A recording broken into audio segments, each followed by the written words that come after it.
Okay, so let's put that to work. So here we are going to use dimensional analysis to solve our density problem. So we have the density of a mercury metal is 13.6 grams per milliliter. We want to know what the mass of this mercury metal is if we have a volume of 2.5 liters. So what we're going to do is we're going to take, and always when we have something like this, you notice you have two pieces of information that is given to you. You have a two-dimensional given, and you have a one-dimensional given. Now remember, two-dimensional means you have a unit in the numerator and you have a unit in the denominator. For a one-dimensional unit, you only have just one unit. So that unit could be milliliters, it could be liters, it could be kilograms, it could be any type of unit, but you only have one of them. It's not being divided by another unit, okay? It's a one-dimensional unit. So we're gonna always start with our one-dimensional unit to start the problem. So I'm gonna write 2.5 liters. All right, and then I'm going to use the two-dimensional unit as a unit conversion, because remember, this unit is telling me that it is a mass divided by a volume, or it is for every 13.6 grams. For this particular situation, 13.6 grams is going to equal 1 milliliter.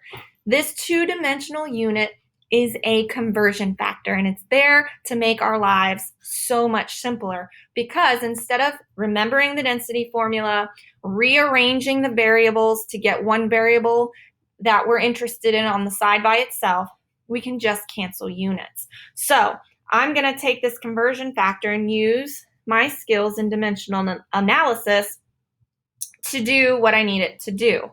All right, so this is telling me that for every 1 milliliter, I have 13.6 grams, and I want to find out what the mass is. Now, I can't just simply plug in my equality into my dimensional analysis because the units don't match. Here we have milliliters, and in the given, I have liters. So I need to get the liters into milliliters. So I'm going to use my metric conversions. So we know that for every 1 milliliter, in our unit conversion chart, I have 10 to the minus 3 liters. So that's the multiplier that equals my prefixed metric conversion or metric unit. So I'm going to use this statement here to give us into that milliliters. So the liters go on the bottom, milliliters on top. So now we've canceled out liters and we've placed it in the milliliter. Now I can go ahead and use my two-dimensional unit to figure out the grams, because, all right, milliliters is on the bottom, so it can cancel. My grams are on the top. So what has happened now, I have more quickly and much simpler, I have just used my unit conversions to create the answer for my mass. And it's all because of my two-dimensional unit. It allowed me to create a unit conversion. So now we can simplify this. So here we're left in grams, which is, it's asking for mass, and mass is in grams. All right, so I know we did the units right, so now I can do the math. So we're just going to take 2.5 times 1 times 13.6 all over 10 to the negative 3 times 1. So we're going to simplify this here, our little math expression, to get our answer. 2.5 times 13.6 divided by 10 to the negative 3. So I have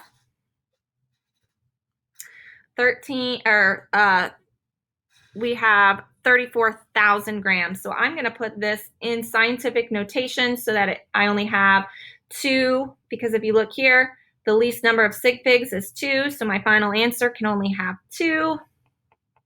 So we're going to place this in scientific notation. There's my answer.